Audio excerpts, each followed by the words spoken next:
नमस्कार, मैं हूं आपके साथ मेनका चौधरी।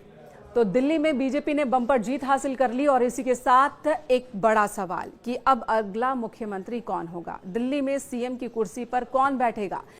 क्योंकि बीजेपी की ओर से कोई सीएम कैंडिडेट प्रोजेक्ट नहीं किया गया था। इलेक्शन से पहले ऐसा कोई नाम नहीं रखा गया था कि अगर पार्टी जीतती है तो ये मुख्यमंत्री बनाए जाएंगे।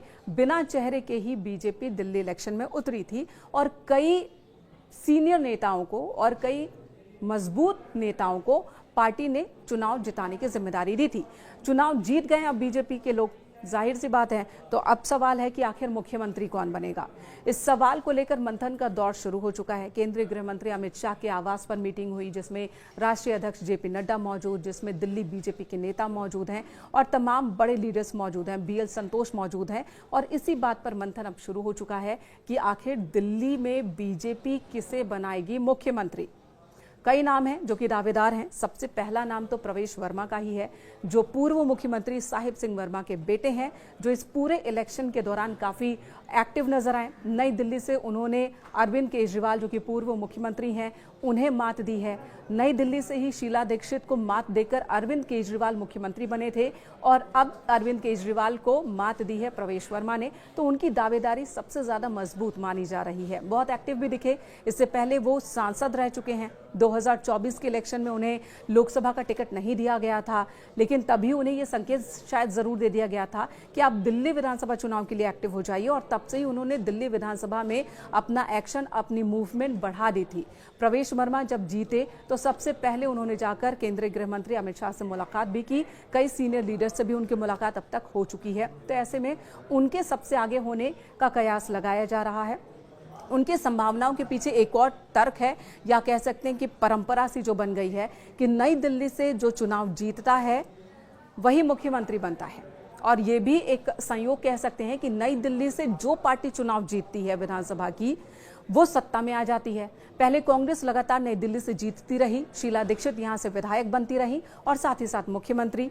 शीला दीक्षित को मात दी अरविंद केजरीवाल ने, उनकी पार्टी सत्ता में आई और मुख्यमंत्री अरविंद केजरीवाल बनते रहे।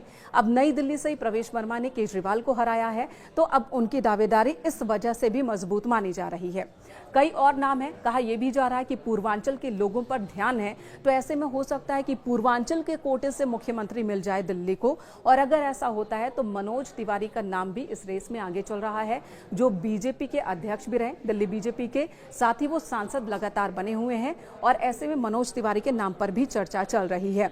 बात महिला सीएम की भी हो रही है कि क्या दिल्ली को कोई महिला मुख्यमंत्री मिल सकती है इस बार। अगर ऐसा होता है तो बांसुरी स्वराज का नाम चल रहा है आगे। अगर ऐसा होता है तो बांसुरी स्वराज का नाम आगे चल रहा है। हालांकि राजनीति में वो अभी नई नहीं है, उनकी उम्र भी बहुत ज़्यादा नहीं है, लेकिन बांसुरी स्वराज ने जिस तरह से राजनीति में कदम रखा और उनकी जो वाकपटुता है वो बहुत प्रभावी है। उन्हें देखकर उनकी माँ पूर्व मुख्यमंत्री और दिल्ली की बहुत ही सीनियर लीडर सुषमा स्वराज की याद आ जाती है, जो अपनी बातों से बड़े बड़े नेताओं को चुप करा देती थी। तो बांसुरी के नाम की भी चर्चा हो रही है। कई और नाम हैं जो कि रेस में बताए जा रहे हैं। तो आखिर कौन बनेगा मुख्यमंत्री दिल्ली का, इस नाम पर मंथन अब भी चल रहा है। दिल्ली को अगला मुख्यमंत्री को लेकर उम्मीद है कि बहुत जल्दी ही पार्टी आलाकमान की ओर से फैसला ले लिया जाएगा। जातीय समीकरण साधना भी एक बहुत ज़रूरी फैक्टर होने वाला है।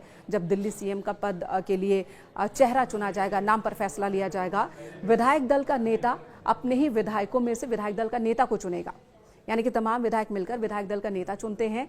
हालांकि औपचारिक तौर पर, अनौपचारिक तौर पर अंतिम फैसला पार्टी आलाकमान का ही होगा।